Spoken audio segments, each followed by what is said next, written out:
போதும் போதும் போதும், உங்க நாடகத்தை நான் இதுக்கப்புறம் நம்புறதுக்கு ரெடியா இல்லை. நீங்க அப்படியே ரொம்ப நல்லவங்க மாதிரி பேசுறதும், அப்படியே எனக்காக பேசுறதுன்னு பேசுறதும், இதெல்லாம் நீங்க வந்து போதும், நீங்க உங்களுக்குள்ளேயே வச்சுக்கலாம் அப்படின்னு வந்து மதி பேச பேச அப்படியே மலர் ஒரு மாதிரி ஷாக் ஆகி பாக்குறாங்க.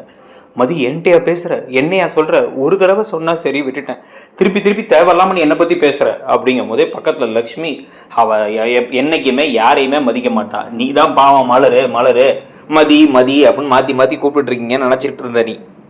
ஆனா அவன் மனசுல ஃபுல்லா வன்மம் தான் இருந்தது. பாரு அவன் எப்படி பேசுறாண்டு அப்படிங்கும் போது ஸ்டாப் இட் அப்படிங்கிறாங்க இந்த பக்கம் திருப்பி மதி. ஸ்டாப்னு சொன்னே, ஏய் என்ன என்கிட்ட இப்படி பேசுற அப்படின்னு வந்து இந்த பக்கம் இவங்க கேட்கும் பொழுதே வந்து எங்க அம்மாட்ட எப்படி பேசுற அப்படின்னு சுரேஷ் கேட்கும் பொழுதே, உங்களுக்கு எதுவுமே எந்த மரியாதையும் கொடுக்கணுங்கிற அவசியம் எனக்கு இல்லை.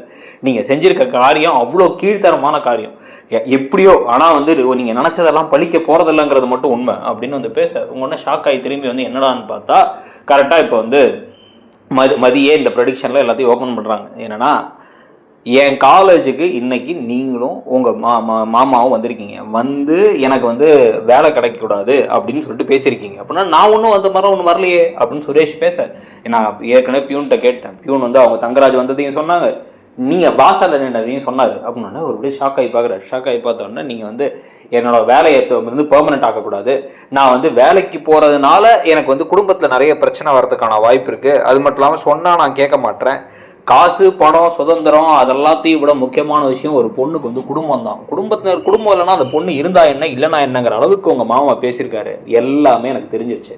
ஆனால் என்ன ஒன்று, ட்ரஸ்ட்ல இருக்கவங்களுக்கு தங்கராஜ் கூட ஏற்கனவே சண்டை இருக்கான் அப்படின்னா, என்ன தங்கராஜ் பேர் சொல்லி கூப்பிடுற அப்படின்னா, எல்லாம் பேர் அவர் பேர் அதுதானே, அவர் வந்து ஏற்கனவே வந்து ஏதோ பிரச்சனை பண்ணியிருக்காரு, பிரச்சனை பண்ணி இவங்களுக்கு தெரியாமல் ஏதோ பஞ்சாயத்து பண்ணியிருக்காரு. ஆனால் அதனால ட்ரஸ்ட்லேயே வந்து தங்கராஜ் சொன்னாரா, அப்போ அவர் சொன்னதை கேட்காதீங்க, கண்டிப்பாக வந்து அந்த மதிக்கு வந்து வேலையை பெர்மனெண்ட் ஆக்கிடுங்கன்னு சொல்லிட்டாங்க, நான் வேலைக்கு போக தான் போகிறேன், சம்பாதிக்க தான் போகிறேன் அப்படின்னு வந்து சொன்ன உடனே அதுக்கு எதுக்கு வந்து என்ன தேவையில்லாமல் எதுக்கு மதி என்னை பற்றி பேசுகிற அப்படின்னு மலர் வந்து இப்போ கேட்டுறாங்க.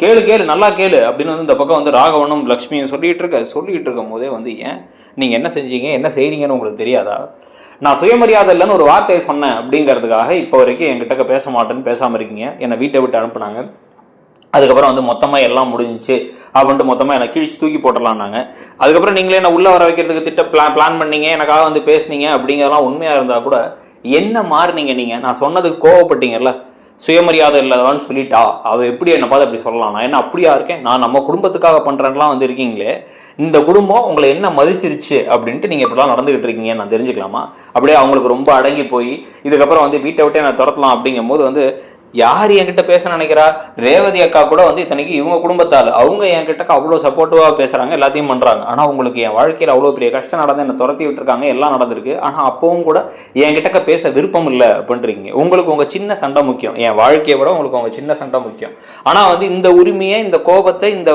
ஒரு மனசுக்குள்ளேருந்து டக்குன்னு வந்து தப்பு பண்ணால் தப்புக்காக நான் கோச்சிப்பேங்கிறத ஏன் இவங்கள்ட்டலாம் காமிக்கல, ஒரு ஃபேன் போடுறது கூப்பிட்றது என்ன, உங்கள் அம்மாவை மதிக்காமல் இருக்கிறது என்ன, உங்கள் தம்பியை போட்டு அடிக்கிறது என்ன, உங்கள் அம்மா தம்பியை அவமானப்படுத்தி அவங்க வந்தால் வீட்டை விட்டு போகணுங்கிறது என்ன அப்படின்னு இது எல்லாத்தையும் இந்த குடும்பம் தானே பண்ணுச்சு, அவங்களுக்கு மாற்றி மாற்றி சோத்தை போட்டு அவங்க எவ்வளோ திட்டினாலும் கண்ணை தொலைச்சிட்டு போறீங்க, அப்புறம் என்கிட்ட நீ நானும் வந்து அக்கா தங்கச்சி மாதிரிலாம் பேசுனீங்க, ஆனால் நான் சொன்ன ஒரு வார்த்தை அவங்களால ஏற்றுக்க முடியலையா, என்கிட்ட கோவப்பட வேண்டியது இல்லை அப்படின்னா வந்து பாவமாக இந்த பாக்கியராஜ் அவர்கிட்ட கோவப்பட வேண்டியது, 2 பேர்கிட்ட மட்டும் கோவப்பட்டு, ஏன்னா நாங்கள் தான் வந்து அப்படியே டம்மியாக ஏதாச்சும் எதுவுமே சொல்லாமல் விட்டுருவோம் அப்படின்ட்டு, ஏன்னா உங்களுக்கு மேலே பாவம் பார்த்து நாங்கள் விட்டுறோங்கிறதான் உண்மை, கோவப்பட வேண்டிய ஆட்கள் கிட்ட கோவப்படணும், அந்த கோபத்தை நியாயமான இடத்த காமிக்கணும், தனக்காக நிற்கணும், இல்லை மற்றவங்களுக்காக நிற்கணும், நீங்கள் எனக்காகவும் நிற்கல உங்களுக்காகவும் நிற்கல யாருக்காகவும் நிற்கல, இப்படி ஒரு வாழ்க்கையை வாழ்றதுக்கு பேர் வாழ்க்கையா அப்படின்னு அது கேட்க மதி வேணாம் மதி அப்படின்னு மலர் கண்ணெல்லாம் கலங்கிடுது. ஏய் தேவையெல்லாம் மதி ஏதாச்சும் சொல்லி அவளை கெடுத்துக்கிட்டு இருக்க மலரை ஏதாவது கெடுத்துக்கிட்டு இருக்காது, நீ மோர உனக்கு என்ன போன வேலை கிடைச்சிச்சு வேலைக்கு போற அவ்வளோதானே உள்ளே போ அப்படின்னு இந்த பக்கம் லக்ஷ்மி கத்த, நான் போக தான் போகிறேன் உள்ளே போக தான் போகிறேன், இந்த வீட்டில் நான் வந்து சும்மா தான் இருக்கேன்னு வச்சுக்கேன், இனிமே இந்த வீட்டை விட்டு என்ன துரத்துற மாதிரி ஏதாச்சும் நான் பண்ணால் என்ன நடக்குங்கிறத இன்ஸ்பெக்டர் சொல்லிட்டார், அவருக்கு ஃபோன் பண்ணி சொல்லிட்டு போயிட்டே இருப்பேன் நான், அதே மாதிரி என் வேலையில் என்னோட தனிப்பட்ட விஷயத்த தலையிடலாம் அப்படின்னு இந்த குடும்பத்தை யார் நினச்சாலும் சரி அப்படிங்கும் போதே தங்கராஜ் தான் உள்ள வர்றாரு, தங்கராஜிங்கிறது கை காமிக்கிறாங்க, கை காமிச்சிட்டு என் விஷயத்தை தலையிட்டா அப்புறம் தான் இந்த மதி யாருங்கிறத நீங்கள் பார்ப்பீங்க அப்படின்ட்டு நேராக மதி உள்ளார போனோன்னு ஷாக் ஆகி தங்கராஜ் என்ன நடக்குதுங்க அவள் என்ன பேசிக்கிட்டு இருக்கா அப்படின்னு அது கேட்கும் பொழுதே வந்து இல்லை மாமா, அவளுக்கு அந்த வேலை விஷயத்தில் இன்னும் வேலை விஷயத்துல என்ன வேலை போயிடுச்சா அப்படின்னு கேட்க, நடந்து போயிட்டே இருந்த மதி அப்படி திரும்பி பார்த்து முறைச்சிட்டு அப்படியே நடந்து போகிறாங்க. இல்லை மாமா, ட்ரஸ்ட்டில் இருக்கவங்களுக்கும் உங்களுக்கு ஏதோ சண்டையாமே. ஆமாம், அதனால என்ன, அதெல்லாம் இந்த அப்பப்போ சண்டை கொடுக்கல் வாங்கல் பிரச்சனைலாம் வந்து தான் இருக்கும்.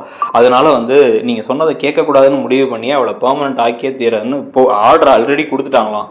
கையில் ஆர்டரோட தான் அவள் காரில் ஜீப்லேயே ஏறினா, அவளுக்கு வேலை கிடச்சிருச்சு அப்படின்னு ஷாக் ஆயிடுறாரு இவர்.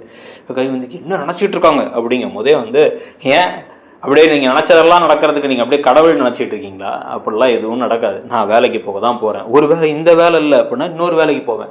இன்னொரு வேலையும் கிடைக்கலையா, இந்த ஊரை விட்டே போய் எங்கே வேலை கிடைக்குதோ அங்கே போய் இருந்துப்பேன். இல்லையா நான் வாசல்லே வந்து ஒரு டியூஷன் சென்டர் கூட வச்சு நடத்திப்பேன். என்னை வந்து தடுக்கலாம் முடியாது. நான் சம்பாதிக்க தான் செய்வேன், சொந்த காலில் நிற்க தான் செய்வேன். ஒரு பொண்ணுக்கு தனியாக சுய சம்பாத்தியங்கிறது எவ்வளோ முக்கியம், அவள் சுயமரியாதைக்கு எவ்வளோ முக்கியம், சம்பாதிக்கணும், படித்த படிப்பை யூஸ் பண்ணணுங்கிறது எவ்வளோ முக்கியம்னு எனக்கு தெரியும் அப்படின்னு அவங்க சொல்லிட்டு ஒரு திருப்பி ஒரு பார்வை என்னை வந்து மலரை பார்க்க மலர் அப்படியே கண்ணெல்லாம் கலங்கி பார்க்குறாங்க.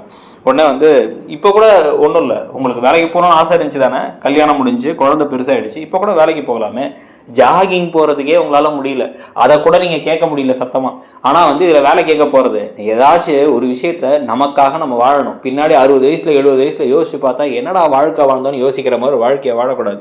புரிஞ்சா சரி. அதுக்கும் நீங்கள் என்கிட்ட கோவப்பட்டு பேசாமல் தான் இருக்க போறீங்கன்னா சரி, ஓகே, நான் ஒன்றும் தப்பாக பேசலை, உண்மையை சொன்னேன். நீங்கள் உண்மையில சுயமரியாதை இல்லாமல் தான் இருக்கீங்க, அவ்வளோதான். அதை தான் நான் சொன்னேன். அதை நீங்கள் நினச்சி வந்து கருவிக்கிட்டே இருந்தீங்கன்னா கருவிக்கிட்டே இருங்க அப்படின்ட்டு வந்து மதி உள்ளார போக, மலர் அப்படியே வேகமாக அழுதுகிட்டே வந்து கிச்சனுக்குள்ளே போக, இவ எங்கேருந்து மாப்பிள்ளை பிடிச்சிட்டு வந்தீங்க, இவ உயிரை வாங்குறா, இவ மதியும் மலரையும் கெடுத்துருவா போல அப்படின்னு ராகவனும் லட்சுமியும் மாற்றி பேச, அவளுக்கு அந்த வேலை இல்லாமல் இருந்தாலே எல்லா பிரச்சனையும் சரியாயிடுச்சுன்னு நினச்சேன்.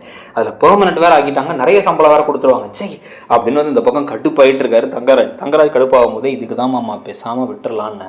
இப்போ அவள் வந்து அவளை விட்டுருந்தாலே அவளுக்கு பெர்மனெண்ட் ஆக்கியிருப்பாங்க, இல்லைனா வந்து ஏதோ ஒரு நடந்திருக்கும். இப்போ நம்ம தான் இல்லை தலையிட்டோன்னு தெரிஞ்சு அவள் அதுக்கும் ரொம்ப பேசுவாள், வேணுன்னே அவளாக ரொம்ப பேசுவாள். இதில் இன்ஸ்பெக்டர் வேறு அவள் பக்கம் நிற்கிறாரு. என்ன பண்ணுறதுனே எனக்கு ஒன்றும் புரியல, என் லைஃபே எனக்கு வந்து போச்சு, நான் கல்யாணம் பண்ணாமலே இருந்திருப்பேன், எனக்கு எல்லாமே போச்சு அப்படின்னு புலம்பிக்கிட்டே சுரேஷும் போக, இப்போ தங்கராஜ் கொடுக்கூடன்னு வந்து மலர்கிட்டக்கு போனால் வந்து மலர் அழுதுகிட்டே இருக்கும்போது, விடுமலர், அந்த பொண்ணு அப்படி தான் துடுக்குத்தனமாக பேசுவோம், அப்பா அம்மாவே பேசுது, உன்னை பேசாதா அப்படின்னா, அவள் பேசுறது எதுவுமே தப்பு இல்லைங்கிறாங்க பிரச்சனையே. அவள் பேசுறது எல்லாமே எனக்கு வந்து தெரியும், நான் வந்து தப்பு பண்ணுறேன், நான் கொஞ்சம் கூட சுயமரியாதை இல்லாமல் தான் இருக்கேன் அப்படின்னு தெரியும். போன தடவை வந்து சரி ஏதோ நம்ம குடும்பம் நினச்சேன், ஆனால் அந்த குடும்பம் அதுக்கப்புறம் கூட என் தம்பி கல்யாணத்துலேயே தப்பாக தான் பேசினாங்க. எனக்கு இப்போ இருக்கிறது எல்லாமே வந்து அவ சொன்னதெல்லாம் உண்மை, ஆனால் அந்த உண்மைக்கு என்னால் எதுவுமே பண்ண முடியாது, இயலாமையில தான் எனக்கு கோபமே வருது அப்படின்னு வந்து இந்த பக்கம் தேம்பி மலரும் அழுதுகிட்டு இருக்காங்க.